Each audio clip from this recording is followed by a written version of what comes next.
Hi guys, nandito ako ngayon sa likod ng bahay namin dahil maglilinis tayo. Yan yung mga tuyong dahon, pagsasamahin natin sa isang pwesto para sunugin natin para malinis. Pero bago yon, pupunta muna tayo dito sa mga sisiw natin, titignan natin sila. Malalaki na to kanina nung pinakain ko. Kita ko lalaki na nila. Ayan, titignan natin. Ayan guys, lalaki na nila. Mga 4 days ko na pala tong mga 4 days na pala simula nung hiniwalay ko sila sa nanay nila. Ayan. At hindi na rin pupunta dito yung nanay nila. Diba? 5. 3 itim, 2 puti. Puti, brown pala. Diba? Malulusog yan sila. Tatakaw din. Itong mga sabit-sabit na yan guys, tatanggalin din natin yan. Ayan yung mga sabit-sabit na mga tuyong dahon para hindi makalat tignan. Ayan, mga dahon na yan. Ayan, kasi medyo umaaraw-araw na.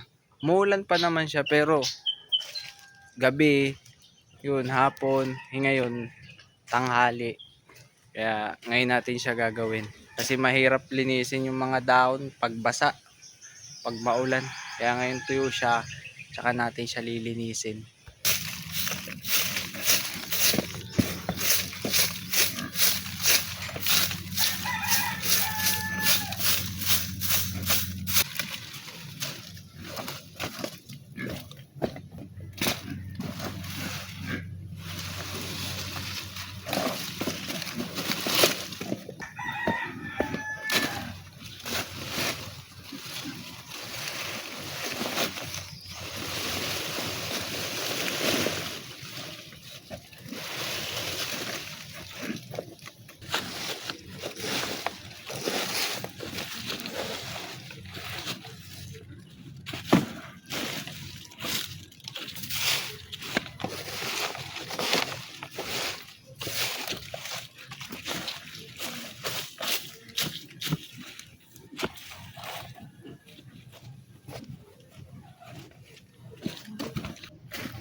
So ayun guys,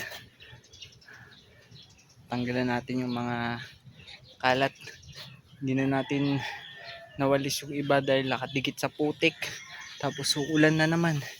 Hanggang dito na lang guys.